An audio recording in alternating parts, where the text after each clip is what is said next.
welcome back to Why This Film, the podcast where we reach back into your childhood, pick out a movie, give it a rewatch, and have a chat about it. I'm Emily Slade, and welcome back. You watched it so many times before, and now you're gonna watch it again.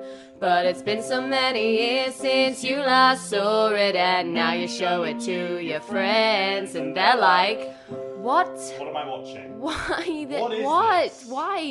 Why this film? And I'm joined today by Anne. Hello! Hello. I'm so excited. Your chosen movie is The Lost Boys 1987, the IMDb breakdown. After moving to a new town, two brothers discover that the area is a haven for vampires. Why this film?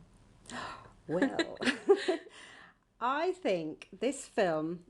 Well, first of all, this film came out when I was 16. Oh my god, So ideal. I'm going to really reveal my age there. I don't know if I regret that already. But this film, when it came out, it immediately struck me as being different. Different to all the other films that I'd seen that were aimed at me, at a teenage girl. It was slightly rebellious, and that's what I loved about it. Such a good word for it. And it was sexy and cool. And I did feel, because where I grew up in Northumberland, in a very sort of villagey place that was quite a little bit like Suffolk actually, and generally, everyone was obsessed with girls and boys. You know, sort of. That sort of time, you know, you're 16, it's all about who you fancy. And I would say generally, you either went for, if you were into boys, you either went for the cute ones, or you went for the sort of the rock, sort of gothic indie boys. And the Lost Boys had something for everyone. It's so true. And I kind of fancied all of them. Yes. At different stages. Oh, yeah. Depending on my mood. So I've got to say, this is all about who you fancied. Yeah. And it was very much, it was full of extremely attractive people. You've got Jason Patrick, who's your classic sort of chiseled, cute guy. So chiseled. You've got Kiefer Sutherland, who's your badass. And you've got Corey Haim, who's the cutest of all. Corey Feldman, who was a bit of a boot, but still he had that sort of funny charm. Yeah. And then, of course, male or female, everybody loved Jamie Gertz, who played Star. Oh my god. We all loved her. We wanted to be with her. We wanted to be her. Yeah. So, I think that's why that film. I completely. So I'd seen The Lost Boys once before. I watched it last night, and then I'd seen it once before when I was probably around 14. And I think I watched it because I was a big Buffy the Vampire Slayer fan, and so I was going through and I was trying to watch all of the sort of vampire movies. Right. And I didn't get it. The first time I watched it, I found it oddly structured and difficult to follow because, as you say, it was completely different to anything else you've watched before. And if you're not prepared for that and you're just watching it because you're trying to tick a box, and so I was just like, yeah, I've seen it, but like I don't remember anything about it really other than Star. She's so gorgeous. She's absolutely gorgeous. And I loved her outfit. The clothes, I was just going to say, God. Embroidery on glaze, sort of little vest, sort of blousey thing. With that the gypsy skirt hanging on her hips. Glittery just and clinging to those little hips. I know. Oh, God. I know. Just like, yeah. And then I watched it last night and I was like, fuck me. Like, I think one of my first notes is this movie is sweaty and noisy and hot and beautiful and grimy, and it is so. If I had been 16 and all I'd been offered was like The Goonies and Pretty in Pink, and then this came out, oh boy, would I have immediately bought myself a leather jacket and a motorcycle? Like, you didn't know which way to turn. I mean, with it had. We used to go down to my friend's house. When she had it on video, we used to go down to my friend's house at lunchtime and watch it in her house. She had a pirate video of it. God. Amazing.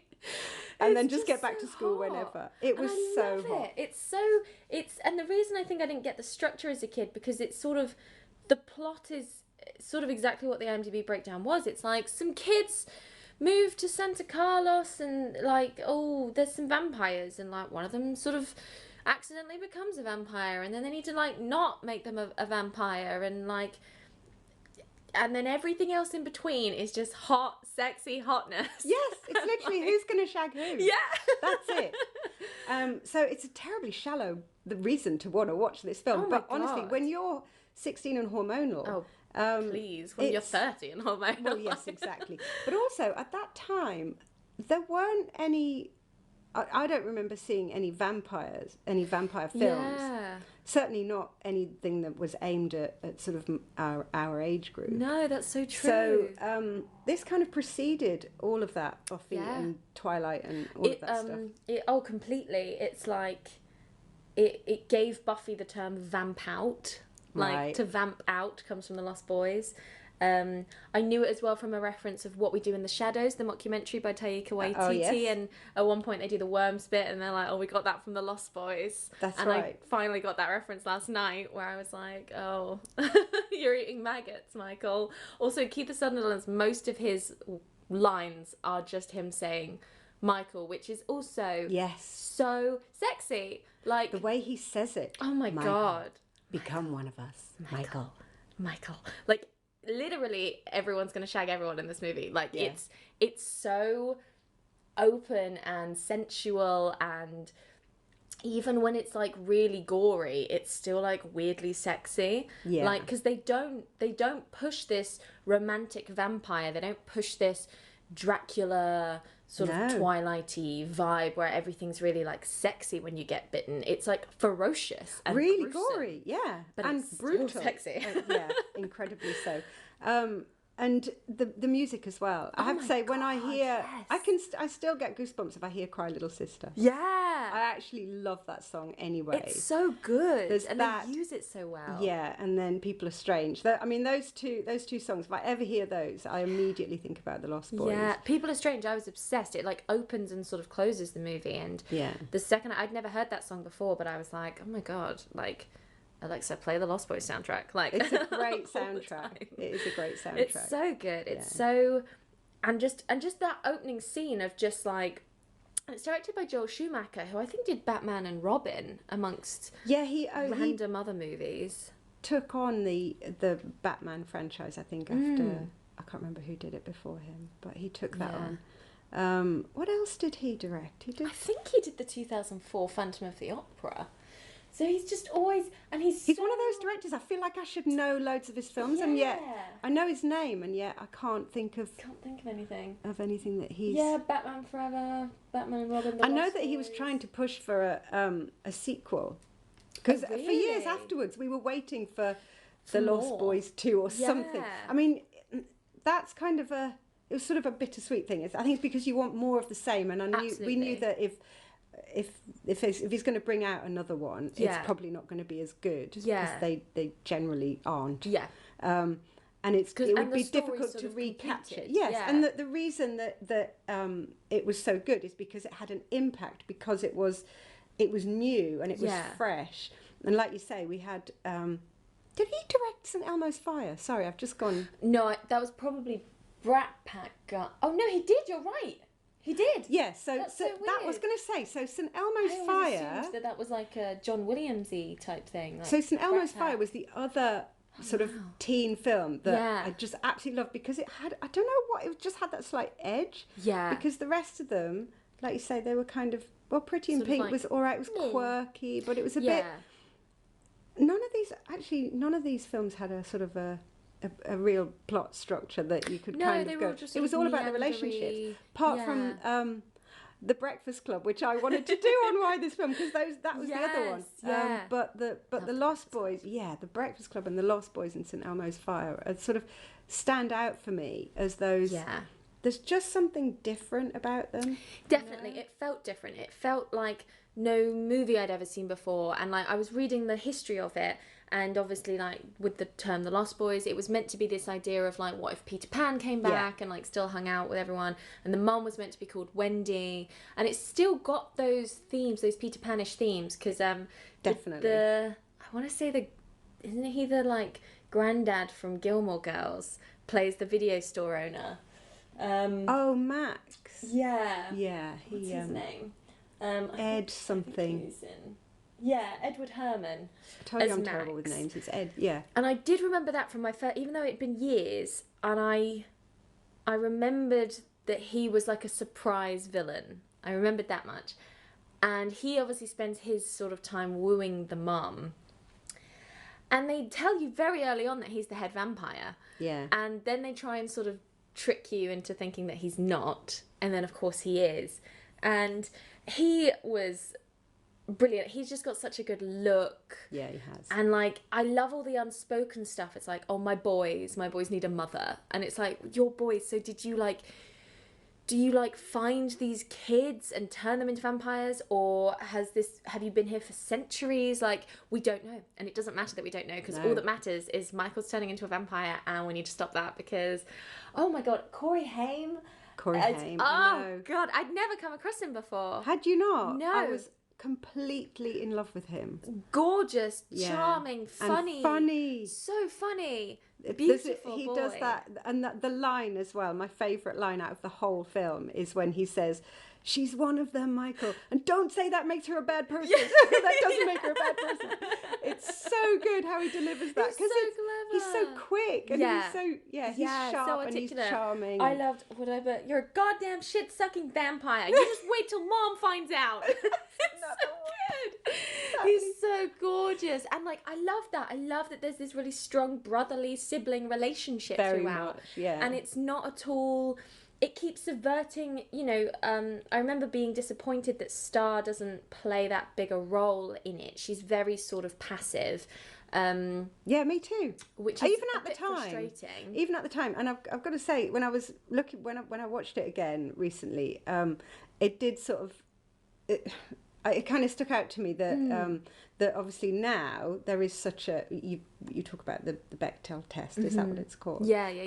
And of course then it didn't pass in any way, not at all. Not in any way. And not passing the Bechdel test doesn't make your movie bad. No, it doesn't. But there was such a lack of see, they've got two brilliant actresses. Yeah. Jamie Gertz and Diane West. Yeah. Who's absolutely perfect for that role.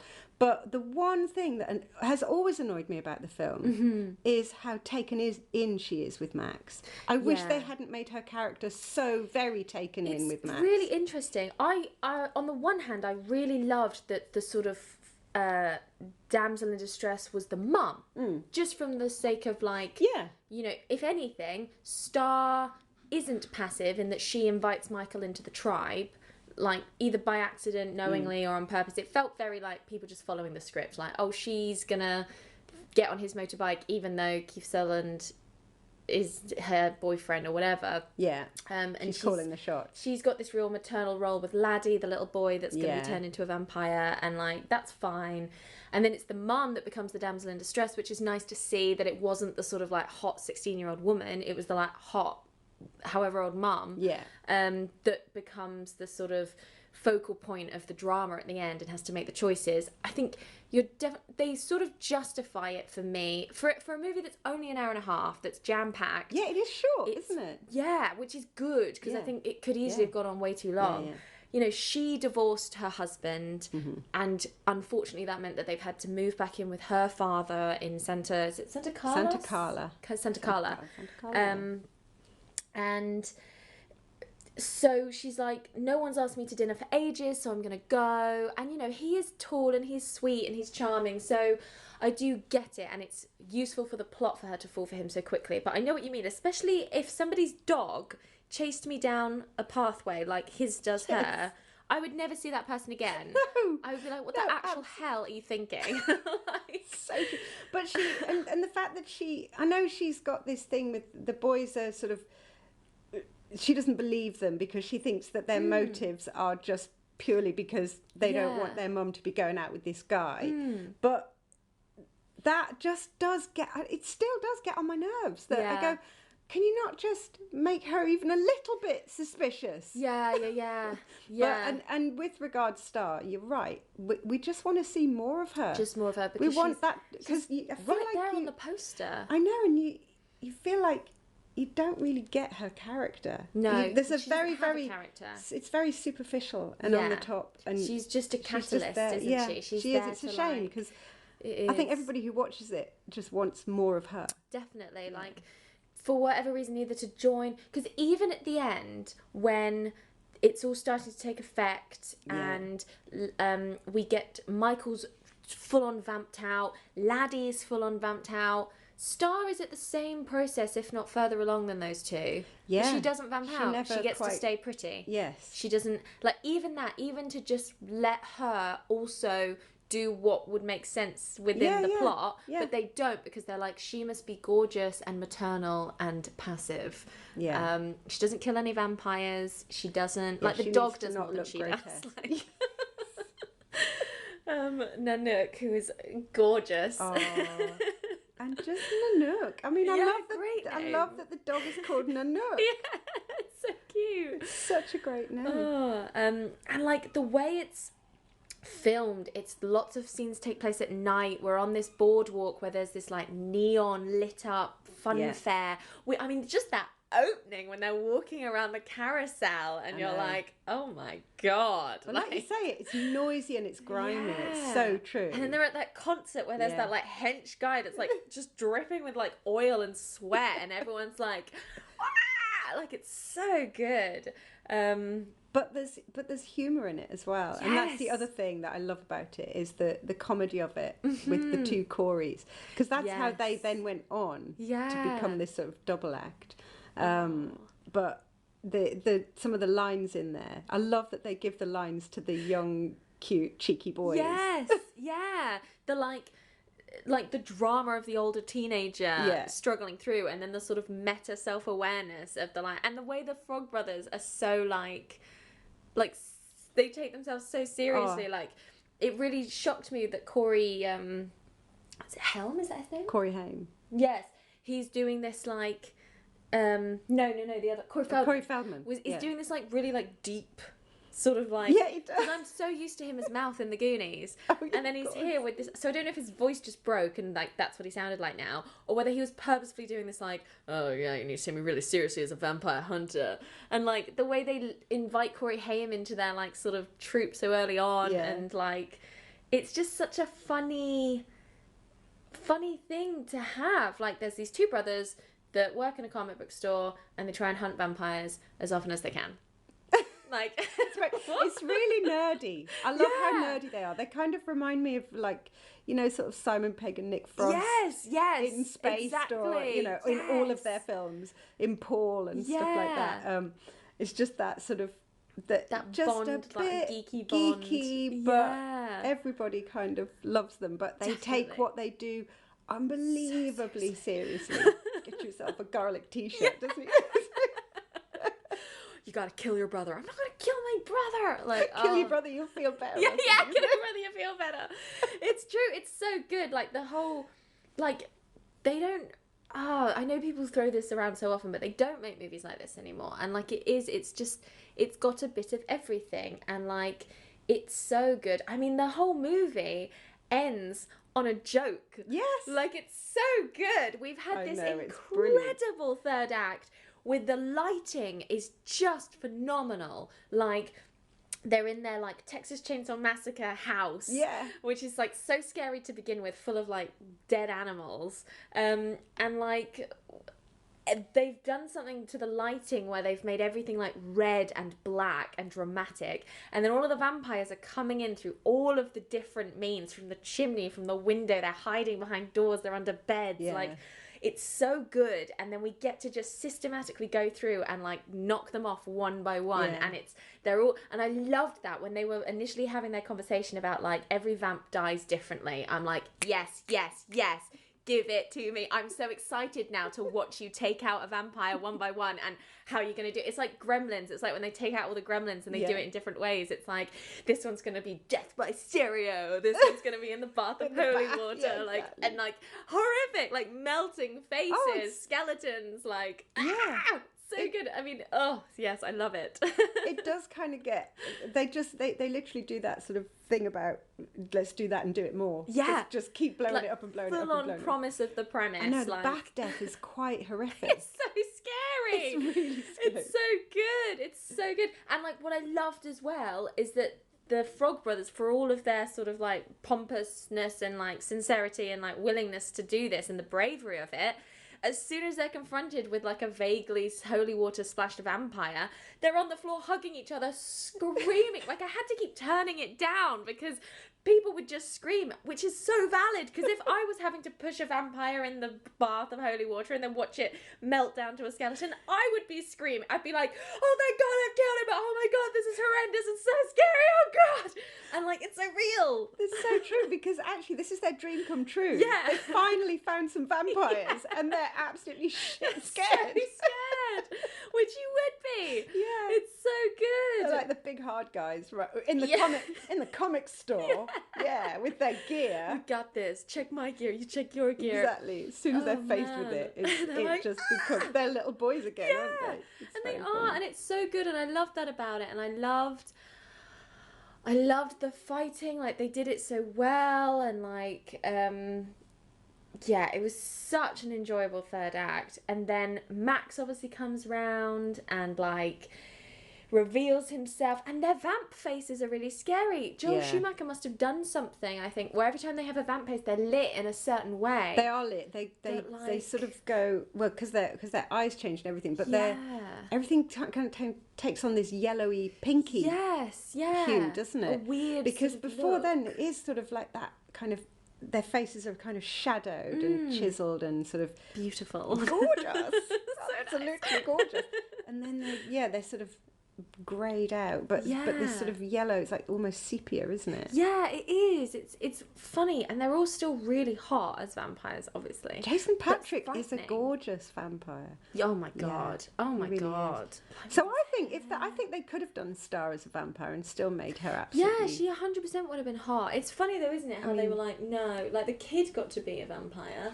Yes, exactly. Actually, I found Laddie the most sinister in a way. Yes, yeah, so frightening. There is something very sinister about children being monsters. And he was like feral. He like bursts from the mattress and there's like feathers everywhere and like he reminds me of the little girl Newt in Alien.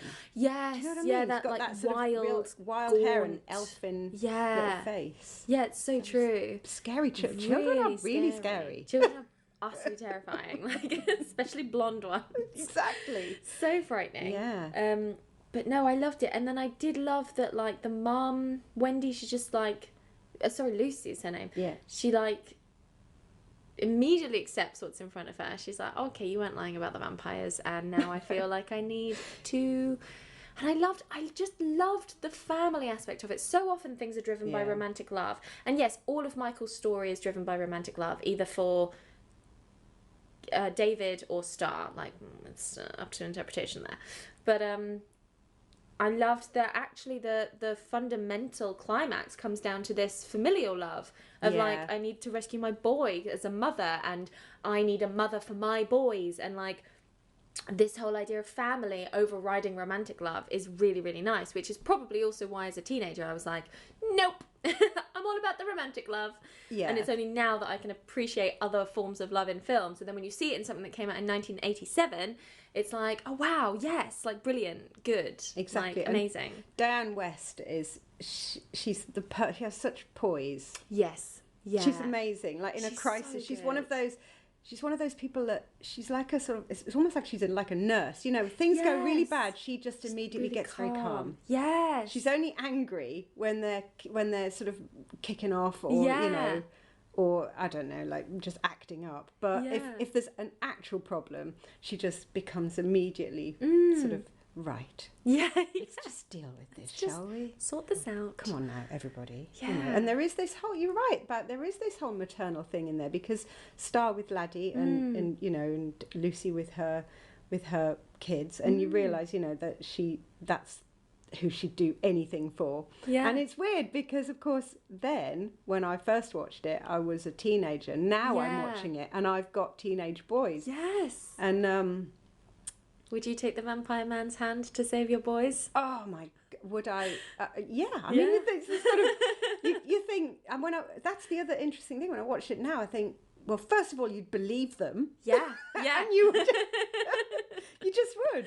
You know, if your kids are telling you that, you would just believe them. Yeah. But yeah, you'd... And she did. There's that lovely conversation with Max where she's like, he was so sincere, and it really stuck with me, and like she really wants to believe him, but it just feels so outlandish. But why on earth would he have cause to lie? And they're such good kids. I love it when they're good kids. I love seeing like good, well-behaved children in movies just having to deal with stuff like Michael's good. He's a good kid. I know, they have their and they adore their mom. Yes, that's the thing, isn't it? And that's the thing, they really don't want to piss her off. Yeah. Like when Sam says to Michael, you know, Mom's gonna be Mom's gonna be so mad that you're a vampire. God, you're gonna be in so much trouble. And then when he comes out to be like, oh, we're on our own. Yeah.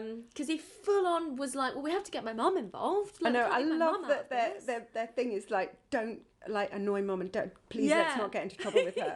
She's the most gentle, gorgeous character, and yet they know exactly. Yeah, they know what it looks like. Do not push those buttons. Yeah.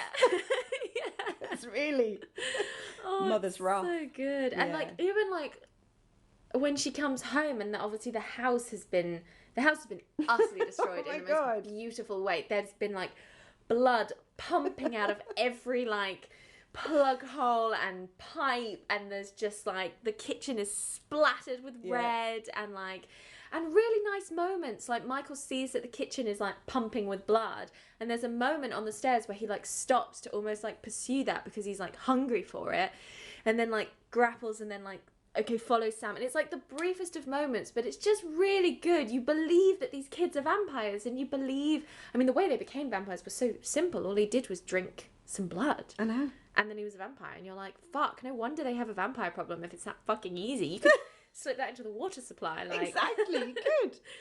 I don't know why Max hadn't thought this. Yeah, and the idea that like he wears sunglasses during the day now, so it just makes him look even sexier and cooler, but it's because he's like, a little bit frightened of the light, and the passage of time as well. You get this idea that he's been hanging out with these vampires for so long, but we've only seen them interact like once. Yeah.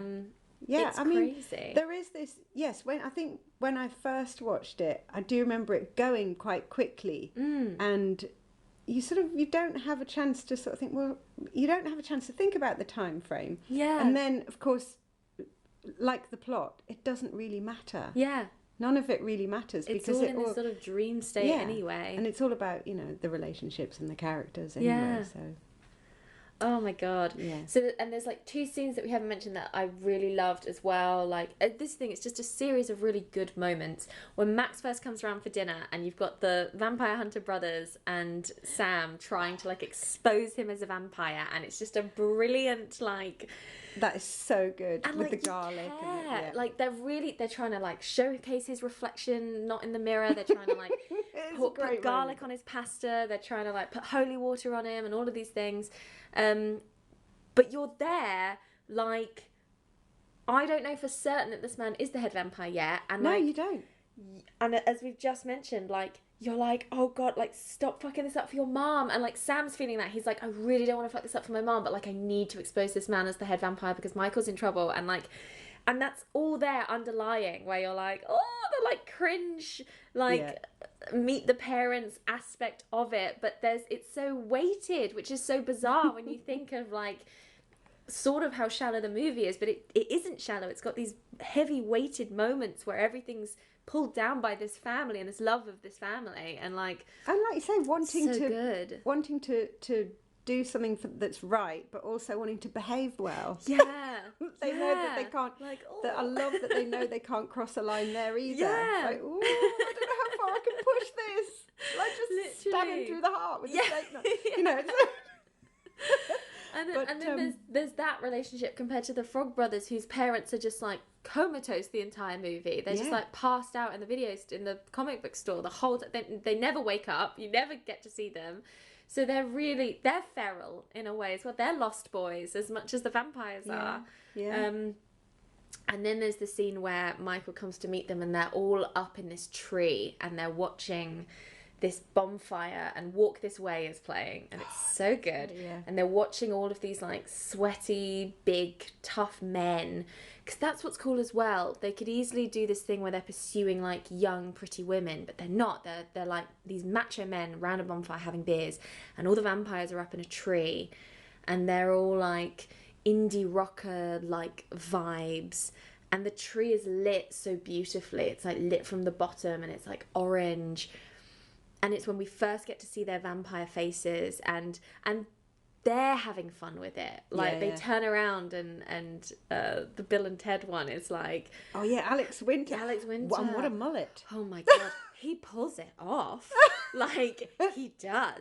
He's every look he has like 3 lines in this whole movie. Yeah, he does, yeah. But every time he's on screen, it's magnetic. And every time, because they always do this thing, there's so many moments in this movie where they're like kicked out of somewhere or told to move on or whatever, and it's Kiefer Sutherland going, come on boys, and then all one by one they get to walk past the camera and like and give a little look, give a little look, and his looks are always so good. They're always just like, yeah, well, we'll come and fucking eat you later. So, and like I'm like, yes, please do come. Like you can rip my head off, like I will allow that. Like please come and like stand on my face. Like I love you so much.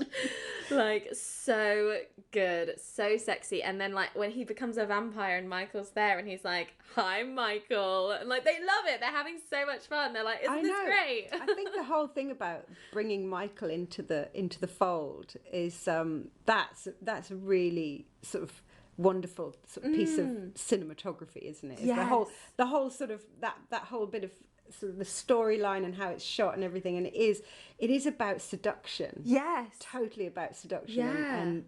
And Michael trying to resist but not, and wanting and feeling like, curious. I think I had a note that was like, this movie is peer pressure the movie. Oh, it is peer pressure the movie. That's exactly right. But peer pressure, but with sort of, oh, but I could be like, I could have sex with her if I do this. I could have sex with her. I could live in this like amazing underground like cavern with a huge picture of Bob Dylan on the wall, and like, or whoever it is, from the beams and, like, with my funny toes, Jim Morris, whoever it is, like just yes, with my horrible vampire toes. Like what? That is a really unpleasant scene. It's so horrible. That's awful. It's so frightening. Like it is a horror movie. Like regardless of how frightened you are in aspects of it, it is a horror movie because it opens with a horror moment, and then we meet the family, and for all of his sexiness, when they're in that, they've come into the cavern and they're looking around for the coffins, and the way the torches are so, and it's so tense because you're like, oh my God, shut up, because if they're there you'll wake them up, and then they see them hanging from the ceiling, and it's really unnerving to see all of these teenage boys hanging, and then you're suddenly aware of the threat that they pose and how dangerous they are. And these are just kids, these are like 13, 14-year-olds with big sticks being so loud, and you're like, shut up, kill them, but quietly. And they stab one, and it works, but like they kickstart this terrible thing in motion where the blood just like pours from the ceiling onto them, like into their mouths, and it's like glittery. It's so good. It is horrific, and like you say, that I mean, and you know, with a horror film or something like this, there's got to be tension, there's got to be jeopardy, but sometimes there's just too much jeopardy to bear as a watcher. Honestly, it is, because then they're like, we're gonna get, and you believe them, and then like just as they've started barricading the house, they're ready for the third act climax, and they're all ready. And then there's a moment where there's some really lovely moments where the vampires sort of descend on the house in a very horror movie way, where they have, it's like the noises and lights of the motorcycles, and it's utterly terrifying, and the windows are going, and like you can imagine that happening in real life with just like youths. And if you live in a sort of rundown shacky place and somebody drives a motorcycle with the beam on outside, it's going to be really threatening. It is a threat. But the whole thing they're feels never there. Yeah. And so it's like really ghostly. And then they do brilliant moments where they're constantly using the camera as the point of view of the vampires flying. And so it's like coming towards the house. Yeah. And then Nanook's got himself caught on the gate, and they have to go and help him. And like, it's so tense, because everyone's standing at the door and they're like, they're coming! Michael, Sam, they're coming, and it keeps cutting to the air, and you can see them getting closer, and but you never see the vampires flying in the air, which I think is such a testament to it, because it would be like silly if you saw and that also and lose it. Exactly, because the effects, that they wouldn't be able to pull that off, but you do get the sense of the speed. Yes, the speed of it. Yeah. You know, and the bits, the scene in the fog where they fall from the it's iconic when they're hanging onto the bridge. To the bridge. That has quite an effect when you see that for the first time. Scary. Yeah. It's so good. Like, it's so clever at having that sort of like, oh look, we're like stupid teenage boys doing stupid teenage boy things, and like, yeah, we could die if we did this, but like, we're not going to because we're vampires, and like, and you're there with Michael. You're like, what's going on? Why? Because at the moment you don't really know. If you've never knew anything about the Lost Boys, at this moment when they're hanging onto the bridge, you don't really know that they're vampires or not. No, it's you don't. So clever how, like, he's been given the rice and he thought it was maggots, then he was given the noodles and he thought it was worms. So then when he's given the bottle and Star goes, it's blood, he's like, oh, shut up, like, I'm not going to fall for that again. Yeah. Which is why he then drinks it. And it's so clever. It's so clever as to why they give a reason for things to happen, and that's right. how they tease the audience into it, and then they fall into the fog, and you think, you're like, what is going on? It's so visceral, like the shaking of the train, like you're right there with it. It's such a close movie, like it's so cleverly shot. I know, everything. There's a lot of any minute now you're gonna die. Yeah, there's a lot of very, very close shaves, and I think, you know, as tension goes, they've got it. Yeah, I mean, there's a bit where you think Sam's gonna die, like when he gets, and it's horrible. The vampire like grabs him by the face and like pulls him up, and you're like, let go of this beautiful face, lovely little face. God, so scary. And then you've just got this granddad character just like in the background, just like being weird, and you don't know where he goes at night, and you don't know what he does. And he doesn't use his car, and he's putting stakes in the ground at one point with the pointy bit up, which is a really nice bit of foreshadowing. Because you just assume that, like, no one knows about this underground movement. It's so great. It's so brilliant. All along. I know. Right at the end, he comes in with his van, and he impales the head vampire, and he makes his way to the fridge, and everyone's like, oh, thank God that's over. Are you okay, Granddad? And it's just like, the one thing I never got used to about living here is all the goddamn vampires. Cut to credits! And you're like, what? I know. It's a beautiful moment. It's so good. It's a beautiful moment. moment. And I read that they were then meant to go back to like a cave and have a regrouping of like the leftover thank God they vampires. didn't. And thank God they didn't, because really, like that would have it would have been like the Godzilla egg. It's like, no one needed that. Like, you're not gonna get a Godzilla 2. Shut up. Like, it's fine. Like, it's so good that it just ends on that high of just like, wow, okay, like everybody knows, everybody's kind of chill. Everybody just learns to live with it, and like it's really impacted your family in like a big way. Like, and then when you know that, and you go back and you look at the way he looks at Michael, and look at the way that he looks at Sam, and where he goes off to, and what he takes with him, and all of these things, you just think like, he knew the whole time, and like he just let it happen. Character. And it's brilliant. He's a great. They are actually great characters. Yeah, and that's the thing about those 80s movies, like Breakfast Club, like The Goonies. Yeah. You really get who these people are, which is why it's such a shame that we don't really know who Star is. She's just like some girl. She's like you say, she's a catalyst. She's there to be the love interest. And it would have been so much more interesting to just give her a couple lines to explain who she is. Balance it out a little bit, you know? Because I guess there are those sort of faceless background vampires who we never really learn anything much about. Like, I couldn't even tell you what their names are. No, they're like the ones at the back of the band, aren't they? Yeah, literally.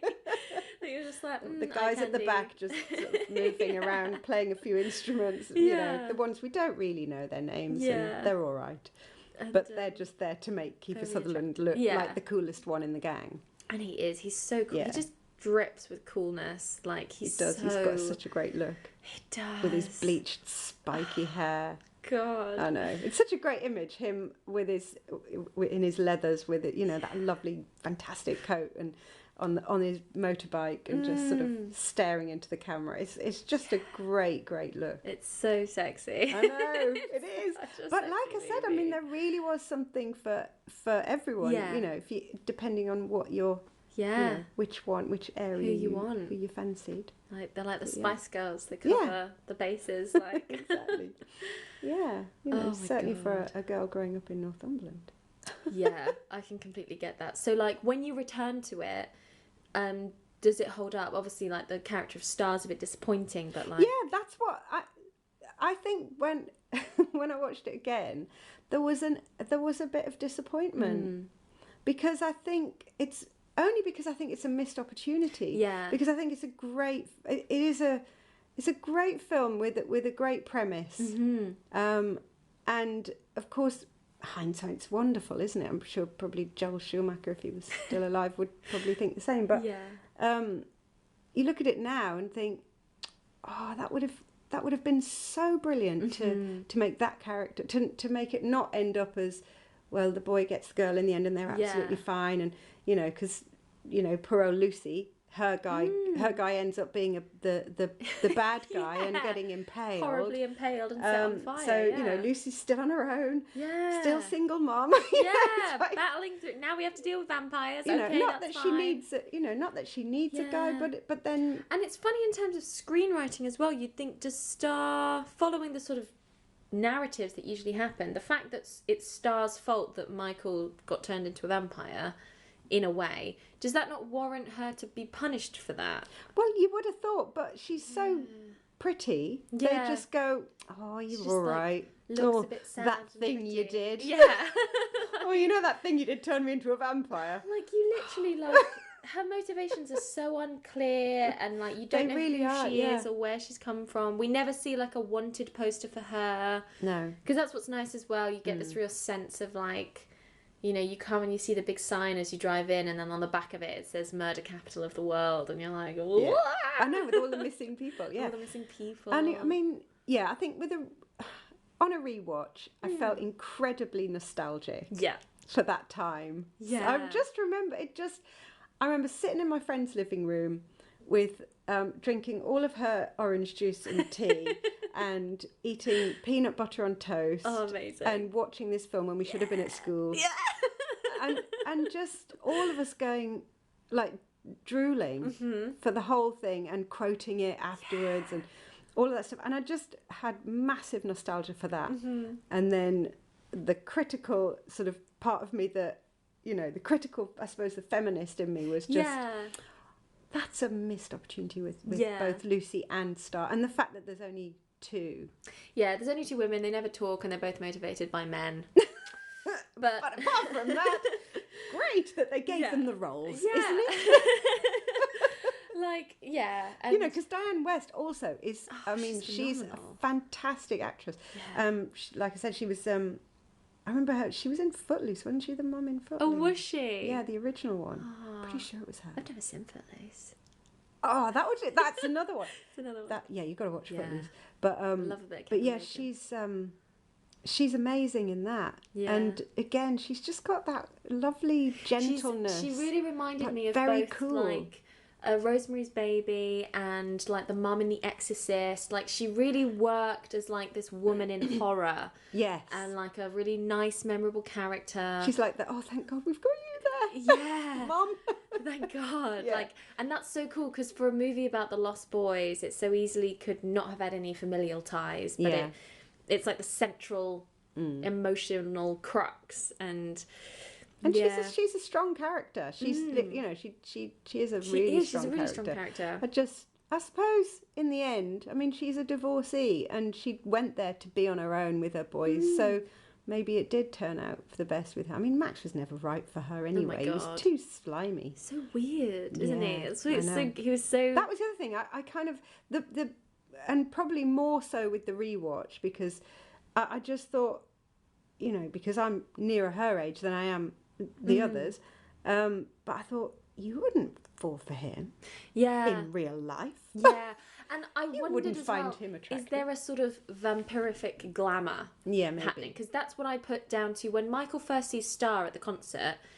his behaviour is so inappropriate. Like, he literally spots her across the crowd and then full on just stares at her. Oh, yeah, it's and like then laser. Stalks her. Yes. And, like, she has a really brilliant piece of acting where she's doing that thing where she's noticed that someone's looking at her and she's, like, purposefully looking away. I'm just going to dance like this with my hips. Yeah. Because you're watching me and I can see it.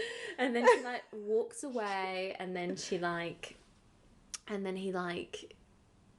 full on stalks her, and Sam calls him out. He's like, why are you stalking this woman? Yeah. And it's weird, and I had to put it down to the fact that she had some like vampirific spell over him. Maybe because it's like, Michael, that's not how we introduce ourselves to the young ladies. Like, that's not appropriate behaviour, Michael. Like, it's as not. Chiseled as you are, sir, like it's not on. I know. But yeah, maybe, I mean, that actually would explain it with Max, because I mean, to all intents and purposes, he looks like, you know, no offence to geography teachers, but he looks like my old geography teacher. He does. He looks like my old geography teacher. Sorry, but you're not like... And he's got weird neckerchiefs. And you know what I didn't like? I didn't like the fact that they kept trying to go on these dates, but he would be kissing her on the lips so quickly. Yes. And I'd be like, dude, like... Wait, we haven't had dinner yet. Like, hold your horses. Like, exactly. She's not that desperate. Like, come on. No, exactly. That I think that was the thing that annoyed me right from the start. Like, even first time round. But I wasn't. I think, of course, first time round, the effect of the film, I wasn't focused on them. Yeah, at all. So I kind of just let that go. Very much a B plot. Yeah, I was just like, they're the old people. Yeah, the old people storyline. I don't want to look at the old people's storyline. Whereas now I'm looking at the old people's storyline going, I don't know, she just wouldn't. She's better than that. She wouldn't be that keen. No, she wouldn't be that He'd desperate. have to work a lot harder. Yeah, and as I say, like, his It was a bit kind of... very full on, very quickly. He was a bit entitled. Yeah, very much with that relationship, and like it works in terms of like who he is in the long run. Yeah, but it's her reaction to it that you're a bit like, come on, hon, like. She'd be like, hang on a minute. Especially after his dog did that, like.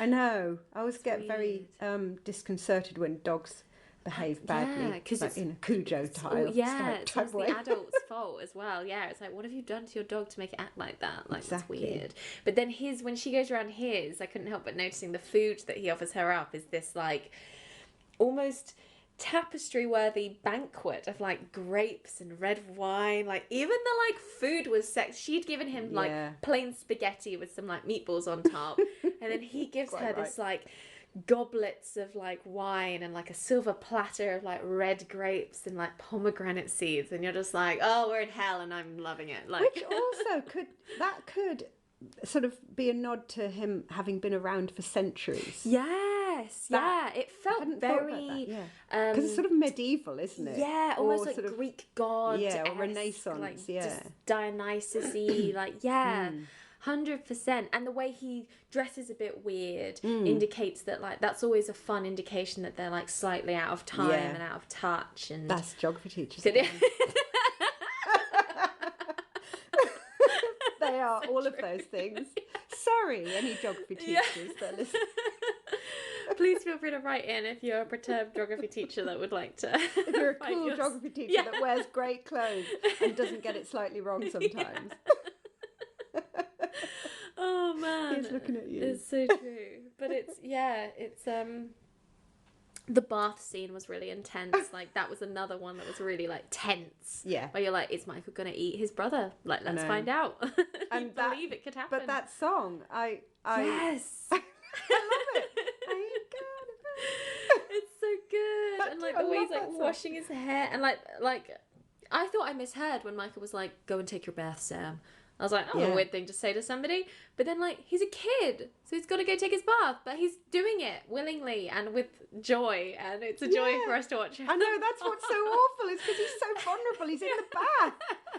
With the way that the dog never leaves his side. I know. So it's heartbreaking, isn't it? How their relationship, him and the dog, Sam and Anouk's relationship is just so gorgeous. And the whole time you're thinking, whatever happens in this film, do not dog needs let to be okay. anything happen to and that you think dog. it's happened. You think when he comes out of the bath and Michael's got all of the blood on his hand and Sam's like, what did you do to my dog? And as an audience member, I was like, oh, I know. If you've killed that dog, you have to die. Like you have to die. And that's going to be a real bummer for this movie because I'm on Sam's side and I really want him to triumph and getting you better. And he's trying to get you better. But if you've killed his fucking dog, then like all bets are off. Yeah. And there's a moment where you don't see Nanook and you're like, oh my God, oh my God, oh my God. And then it's like, Nanook bit me. I didn't touch your dog. And then Nanook appears and you're like, oh, thank God. Okay, carry on. God, and like Sam does thank the God same. the dog just bit him.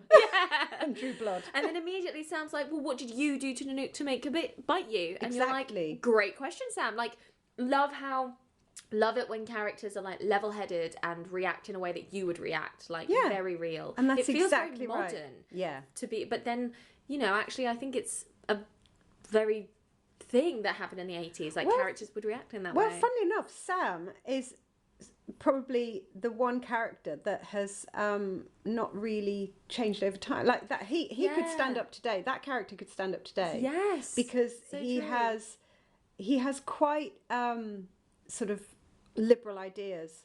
Yeah, and it's a very liberal, and he's very like self-confident. But like, his respect for his mum. Yes.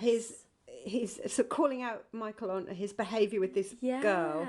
And that he's very mature, but also he's one of those characters that he would stand up for the rights of the individual. And I think that he's a brilliant character. He could stand up today, that character, definitely. He could work in a modern movie. And whereas I love the rest of them are when they're like, oh, your clothes are shit, essentially is what they're saying. And he's like every time he walked in that comic book shop I was like, love your outfit. Big fan, love your outfit. And then like they make a comment on his outfit and he's like, I like my outfit. And you're like, yes, self-assured. Yes, I know, it's wonderful, isn't it? Especially for a kid that age. And then you compare it to like Michael's like self-grappling, like self-absorption, like journey of becoming a vampire, and then he's just like self-confident, self-assured, hot little brother, and you're just like, yes, love you. I know. He's a great one actually. I think out of all of them, he has always kind of been my favourite character in this. Yeah, and he's almost like the main character. Like he certainly holds it together. Him, considering how far back on the poster he is. Yeah, that's true actually. It's weird because it's like the main. It's like the three. Yeah, it's like Jason Patric and Star and Kiefer Sutherland. And then all the others are just sort of like pushed to the back. In fact, Star is sort of just slightly out, but just so that you can see her in a nice clothing. Yeah. It's made me long for the gypsy skirt again. The gypsy skirt came back when I was a teenager, and I was so thankful for that fact. So I had like a million. They are great, but they're out of fashion again. So I'd just bring them back anyway. I wouldn't care. Yeah. No, it is. It's such a lovely look. Yeah, it is. Like like the big hair and the earrings, and then like Michael gets an earring, and like it's so hot. It's so hot. And Sam calls him out on it. It's like your stupid earring, and I'm like, hey, we don't come from the earring. Look at it. It's like this dangly like star pendant thing. Like, oh, very nice, very nice. I know, it's interesting actually because I'm trying to think. What's the tattoo count? Because now, of course, they'd all be covered in tattoos. That's a point of difference, obviously. Being in the 80s. Yeah. For a start, Star would be covered in tattoos if it was today. For sure. She would have a star tattoo. Yeah, she would. I can't think if she has any. Not that are anything to do with the like. They wouldn't want to blemish her skin. No. They wouldn't want to blemish her like sort of perfect skin. Exactly. She's so beautiful. She is. She is. Amazing. I think that's all of my notes. Yeah, I think. It's actually been really lovely revisiting this film. Yeah. And I'm probably gonna now go home and watch it again because, like I said, I was supposed to. I watched it recently, but I didn't watch it in the last few days. Yeah.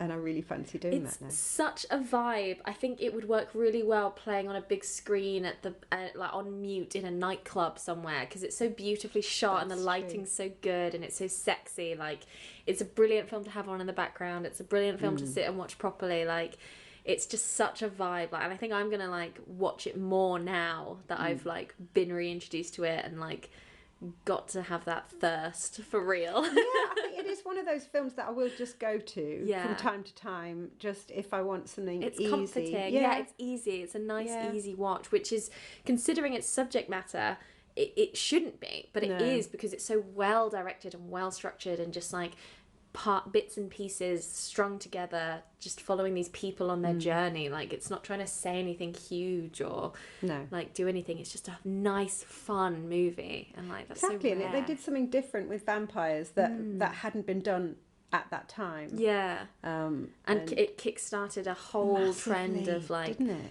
Hot, sexy vampires. Because I mean, I don't know for sure, and I definitely can't speak for like foreign cinema, but I imagine in the West, especially America and England, you think we probably had, I don't think we'd even had Gary Oldman's Dracula yet.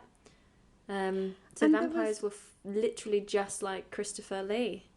But there was, did you ever see Interview with the Vampire with Tom Cruise? I think that was the 90s. I think it might have been, yeah. I think it was like I did 95. go and see that. 94 was Interview with the Vampire, and that was sexy. So the Anne Rice books existed, so we did have sexy bisexual vampires, but only in literature. They'd never crossed into film at that point, I don't think. And like I say, it was Dracula, because there was a difference, wasn't there? There was those that focused on Dracula. I loved that Gary Oldman film. Absolutely loved that. Good. Oh, it's so great. He's phenomenal. So dramatic. Yeah. Love it.